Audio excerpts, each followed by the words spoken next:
And at that point, I just realized how much of a problem it was. And I realized, like, hey, sometimes I'll be in class in Clement Hall and I have my next class in the natural science complex. I'd run over to that class for 5 minutes and I'm like, oh man, I forgot my lunchbox. And I'd find myself wasting tons of time today scattering around, trying to find my lunchbox, just carrying it around all day. You got your laptop, you got your books. You just don't want all that extra baggage. Good morning, good afternoon, and good evening, whenever you may be listening, and welcome to Latitude, the 43 North podcast. I'm your host, Nate Benson, Director of Media and Public Relations here at 43 North.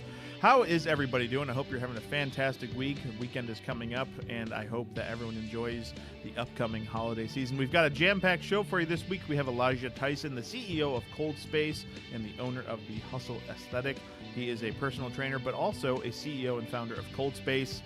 What is ColdSpace? Well, it is, think a refrigerator that you could have on campus or in your office, but it is secure so nobody steals your food.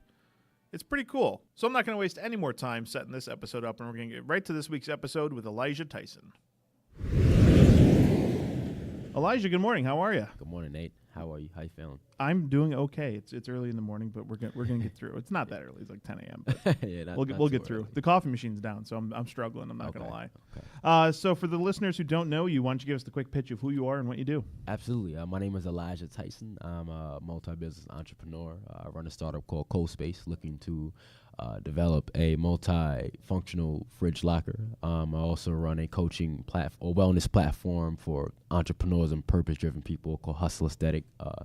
And I do everything from fitness coaching to events and online coaching there as well. So a little bit of everything, huh? A little bit of everything. You said multi-entrepreneur. So what, my entrepreneurship in general is just hard. So what drives you to have multiple things going at once? Is it just kind of the hustle, or is it just the excitement of doing a lot of things? The excitement of the hustle, yes, but more importantly, because it aligns with my purpose. I feel like I kind of found my purpose kind of early on. I used to be that kind of kid that was into a lot of different things. So I explored a lot of different things within entrepreneurship, sports, everything. Yeah. I did every sport. I took every class. I explored every subject. I explored different types of business. But one thing I found was my purpose to really to help people reach their true potential. And it was always like through which vehicle, and fitness was the first thing for me, and fitness, specifically nutrition. And then came ColdSpace, which is like, I'm helping people become healthier with the vehicle being, the actual product that I'm producing. So it's really just aligning with me and my purpose and how I'm solving problems for people. So you said you found your purpose early. So kind of walk us through early in life. I mean, you're not old by any stretch. You're still a young man. Yeah, younger than me, of course. 23s. Wow, you got 10 years on me. Okay, I'm an old man. Great. So certainly young in your life and your career. But what was it early in life that made you realize that you had that kind of entrepreneurial spirit? Well, one, I always liked money. I remember the first I was in the guidance office when I think it was 14, like my birthday was a couple days away, and I was like begging my guidance counselor to give me that, I don't know if it was the green or the purple card, your working permit, essentially. Mm-hmm. I was like somebody who had to be told by my parents to go out and get a job. First time I was able to get a job, I put on it was the middle of like May, and I had a bike at the time. I had to put on a college shirt, and I rode down Sunrise Highway in Long Island between Copeg and West Babylon. So it's Copeg, Lyndhurst, West Babylon. And just went to every small business and put in an application on the southbound side.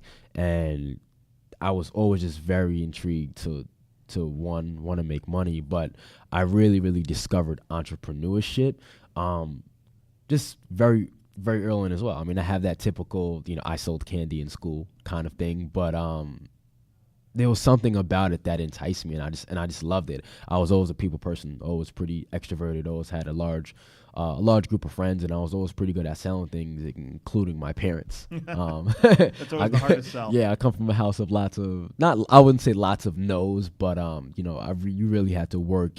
And my mom was very big on you have to work and show and prove before you can be entitled to something. It wasn't an easy yes. I come from a house of definitely not a lot of easy yeses. So it was kind of just ingrained in me to always be kind of pushing and selling for something. I had a similar background with with the working papers. My first job was washing golf carts at a at a country club, which was certainly not glamorous. But you look back, it's like when you get that first check, it's like, Yeah, oh wow, yeah. this is something. Like, hey Right. Dad, lunch is on me today. Yeah. Nah, it really felt good to. I always seen how hard my mother worked growing up, and I wouldn't really say I never wanted to be like a burden, but I always want to be like, my mom works so hard, to try to provide the things that she provides for me. Like, in the end, I want to in turn, do for her what she's done for me. But also, I feel like at this point right now, I always wanted to bring that ease on her by saying, you know what, I got 3 other siblings, at the time. Don't worry about me. I can take care of myself. I was always like, I want to take care of myself because I want to lessen the pressure on you because I've seen her work so hard. And that's what kind of always intrinsically motivated me to want to go out and make money, essentially, when I was younger. Certainly the money's always the good part, but it's obviously that hardworking mentality that's kind of given you some of that early success so far, right? Yes, 100%. 100%. So how'd you get from Long Island to Buffalo? Long Island to Buffalo. So when I was graduating high school, I was looking around what colleges I wanted to go to. I was definitely not one who wanted to incur any debt, so I didn't look at a single private school. And I was I'm a student in high school. I took AP classes. I was decent, but my grades weren't like 4.0. They were like, high 80s. I did, for some reason, I doubted myself on scholarship criteria, so that's why I didn't shoot extremely high when it came to scholarship for school. So I applied to mostly SUNY, and I don't know what it was about UB, but I figured it was the biggest SUNY school. And one thing, I'm big on big, right? You can make a big school small, but you can't make a small school big. Sure. So I applied to UB and actually didn't get in. They actually denied me. So then I went to 2 different schools before that. I went to a school called SUNY Delhi in the Catskills, and then I transferred over to SUNY Westbury, still just within a business major. And I was like, you know what? I was commuting at the time when I went to Westbury. I was still in Long Island. I was like, I want to really feel this college experience. So I just applied to Buffalo. Luckily, I did really good at those 2 schools. I had like a 4.0 each semester. So I got accepted real easy. And then I took a flight here with one big old suitcase, and here I was. Yeah. A lot of folks from Long Island go to UB, and I went to UB as well, from the Finger Lakes region, and I was always amazed when talking to some of those Long Island students because they said it's the furthest away from home I can get, but still be close to home. Right. Yeah. It's only that 45 to 50-minute flight back to Long Island. Exactly. If I need to. Yep. So business major at UB when you transferred here, how did your personal training business start first? Was it ColdSpace? Did they kind of happen? Did they coexist at the same time? Will you walk us through like how entrepreneurship on top of school worked? Definitely. So for me, it was my personal training journey that started first. At the time of me transitioning into UB, I used to work. I was worked out. I was an athlete throughout high school. I wrestled, ran cross country, and once I came to UB, I wasn't an athlete anymore. So I got into working out really heavy.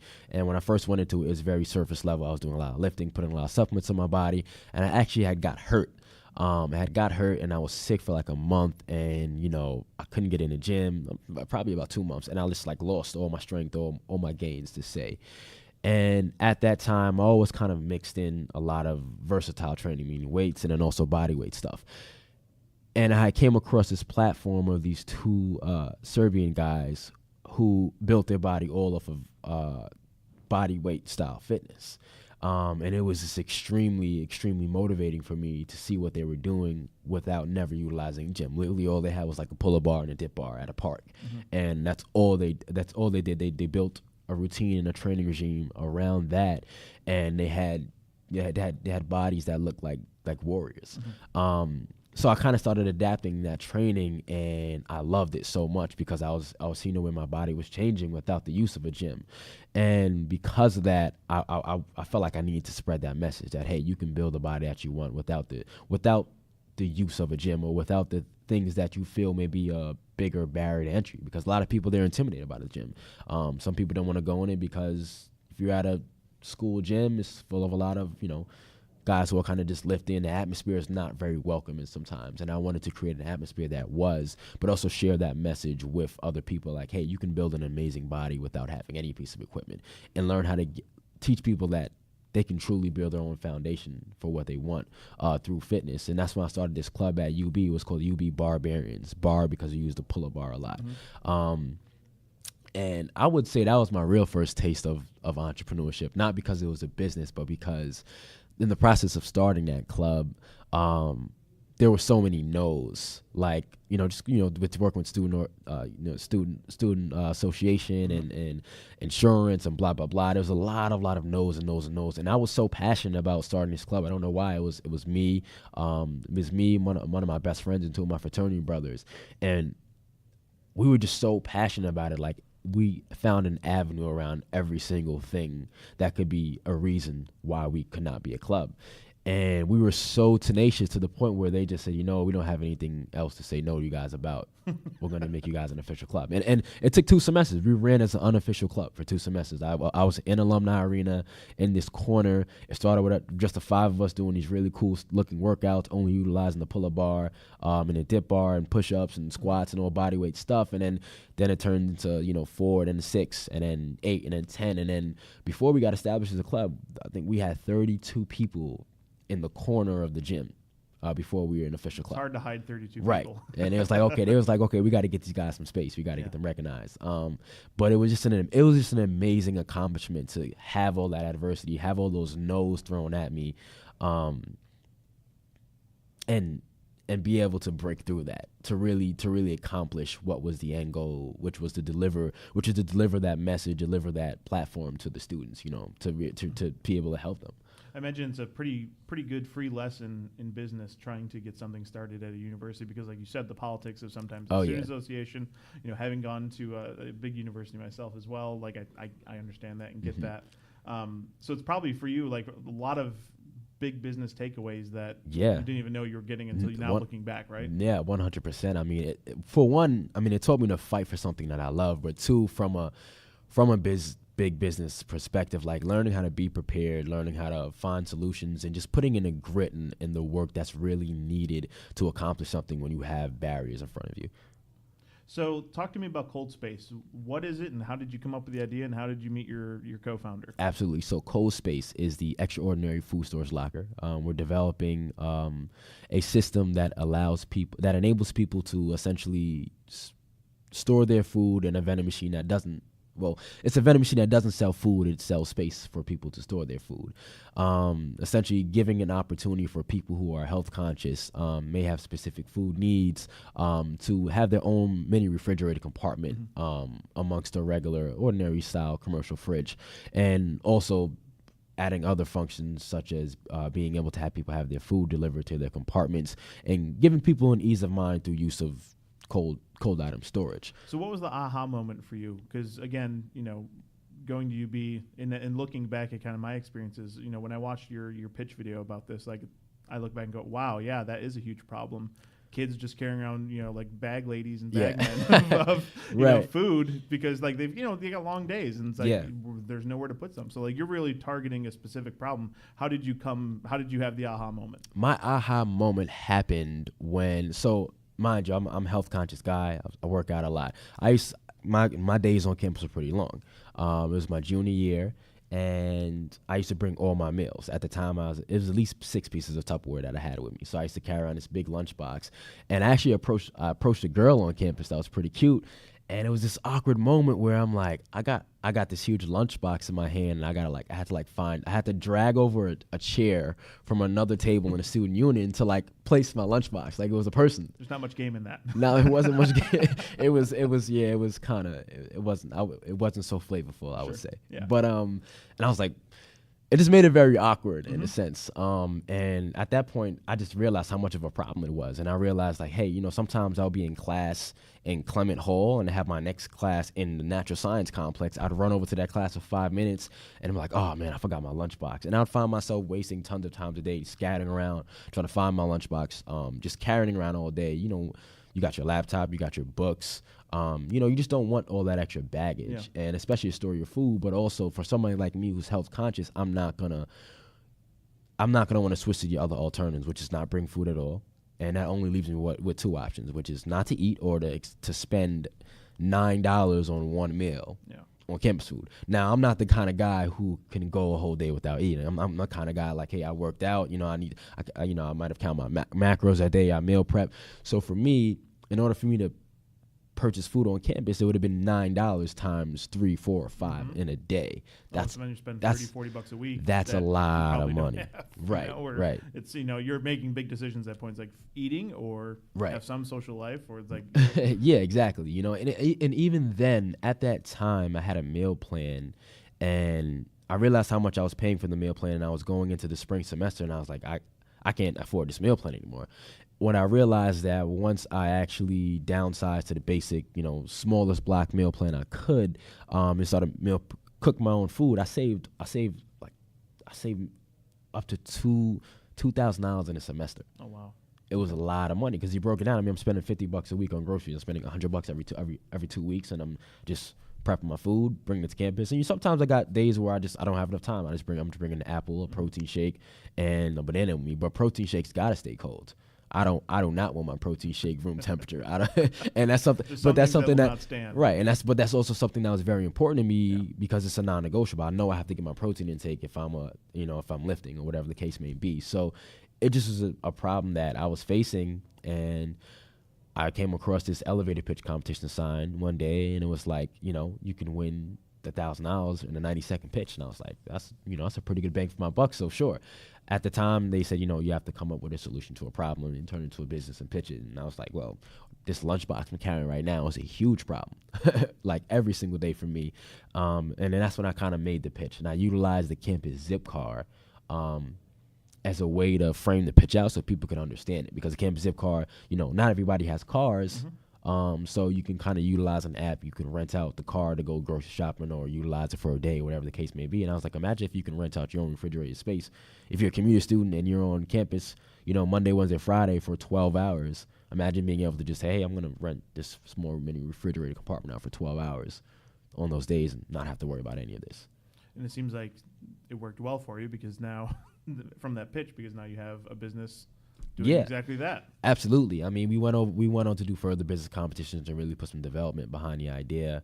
I had started it with, at the time, I had two other co-founders, and we really decided to take it on as something serious. And anything I do, I don't ever take on something small, even though it went from more of like, hey, this is an idea, but people kept asking me about it. I actually didn't pursue after the business competition. I was like, cool, I got $1,000, summer's coming, but people kept on asking me about it. Professors, students, like, hey, what are you doing? At that time, it was called University Fridge. And they said, what are you doing about that fridge idea? I'm tired of carrying my food around all day. I'm like, these people are asking me about this idea. I mean, there may be some viability in it. So I said, I went to my two co-founders and like, listen, I want you guys to help me develop a business plan for this. And we went and did a bunch of the business plan competitions.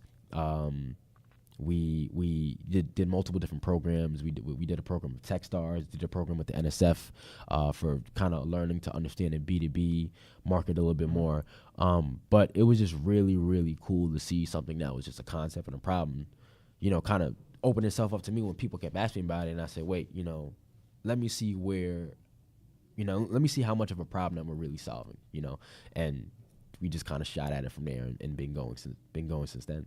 So how did the development work out? I mean, is there anything proprietary that you guys had to invent to make this, or are you kind of putting different components together to make a thing? Like, walk us through like what's so unique about the ColdSpace. Yeah. So when I first thought about it, I positioned it as a vending machine, right? A vending machine that doesn't sell food; it sells food storage.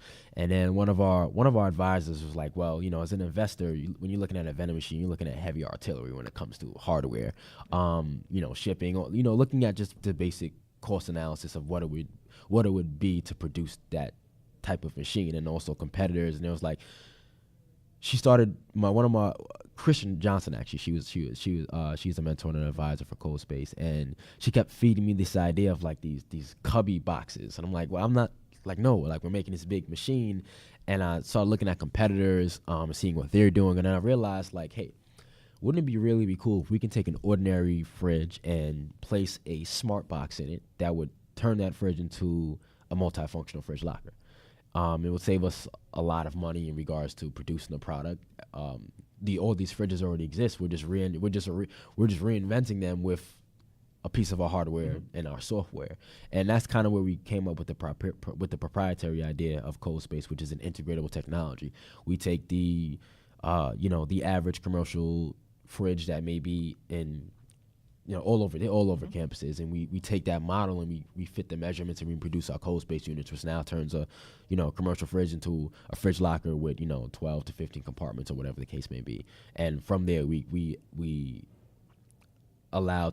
service people the use of the actual fridge, which is being able to rent and store their food within their compartments. So you've deployed a beta unit on UB campus, right? Yes. And so when did that get deployed, and has there been changes since, and what have you been learning in the kind of the beta process? Because the hardware business is certainly hard to get into. So yes. And capital intense as well. Exactly, very capital intense. So obviously beta testing is critical. Yes. And that's seems like a great location, especially for this type of business. Yes. So right now we're beta testing inside of the Blackstone Launchpad office. And what we've learned is, well, one, students are saving a ton of money utilizing the product. We're beta testing, so right now we're doing essentially a push strategy with what we're doing right now, which is servicing students subscriptions, because essentially we would like to go to our customers saying, hey, like this is 100% a need. Right, this amenity is such a need that students right now are paying for your product, are paying to utilize this product. So we did weekly subscriptions. We said, we want to try to filter as many users through this ColdSpace machine as possible. And first thing we learned was that our assumption was right about students saving money. I mean, we had a student tell us that she saved over $200 within 3 weeks of using ColdSpace. I mean, that's a lot of money. Yeah. And she paid $5.99 a week, $6 a week to utilize it. Why? Because she doesn't have a fridge anywhere on campus. She doesn't have any place she can store her food on campus. We also learned that the product sells itself better when it's in an open location. So the Blackstone the Launchpad office is a closed location. It's only open for a certain amount of hours, and really only the traffic that's going through the Blackstone Launchpad can see that, unless students are hearing about it through email and as such and et cetera. But we had students subscribe and say, hey, I wanna, can I get a monthly subscription? But like, are you guys gonna be placing these in the libraries? Because ultimately, I'm locked in the library all day. Right, I'm locked in the library all day. I mean, and now even on big campuses like UB, or when you look at like CUNY schools, like the libraries are so packed. Like trying to find a seat at the library at UB is almost the same as trying to find a parking spot at UB at 9:30 a.m. Right, but it really boils down to like the micro habits of our users. Students, they want to be stationed in one place for a very long time. They would like to save money, and where we have that market fit with them is like, hey, the utilization of products is extremely high when it's stationed in places like libraries or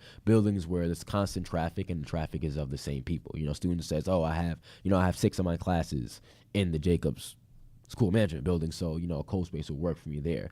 So it kind of allows us the student to have it be more of a value and more of an amenity to them. And that's why we're looking at deploying multiple units on campus, because ultimately students can get access to any unit they want. But if a student says, hey, I'm got most of my classes near Norton and Capon, I'm going to utilize the ColdSpace near Capon Hall. But if I got all my business business classes in the School of Management, then I'm going to utilize the ColdSpace unit in the School of Management. So that's what we're looking to streamline our technology that enables people to say, hey, I'm on campus. There are 15 different ColdSpaces all over campus. Where am I going to be at? I'm going to make my day a lot more easier. So that was my next question. So for that very reason, is it easy to transfer? So if like 2 days a week you're in Jacobs and the other 2 days of the week you're maybe at Capon on North Campus, or do you envision like down the road being able to like transfer your weekly subscription from one location to another? So the subscription. So right now, weekly subscription, that's just a beta model. Mm-hmm.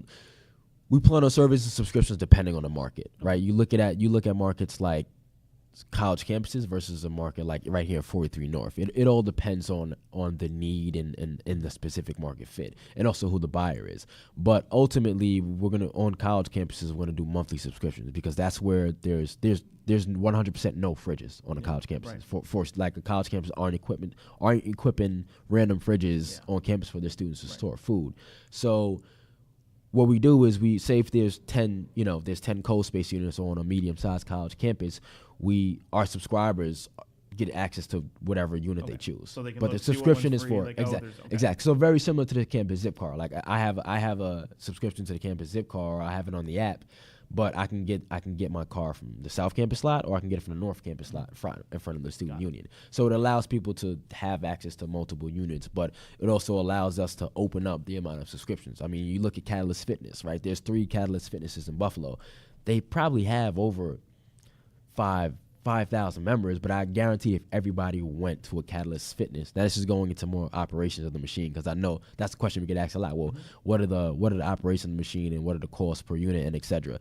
It's subscription based, so there's going to be different times when different people want to utilize it, and that's why we're developing a software that allows people to reserve their time for refrigeration and blocks. But going back to a subscription model like Catalyst Fitness probably has way over 5,000 members between all of their 3 gyms in Buffalo. There's at no point can all those 5,000 members fit in each those 3 at the same time, right? That's just the way the subscription model works. Some people purchase and they will only utilize it, once a week. Some people will try to utilize it every day. Some people are going to say, you know what, the subscription's so low, it costs me $1 meal, and I'm only going to use this, when I have this specific workshop once a month. And because of that, they know what they're going to be able to save in that day, so they feel comfortable with that subscription. It's almost like Netflix. I haven't watched Netflix in months, but when I did watch it, when I went home for Thanksgiving, and it was Thanksgiving, I was with my little brothers and sisters. So because of that, I paid $7.99 a month since January, not utilizing it, but I didn't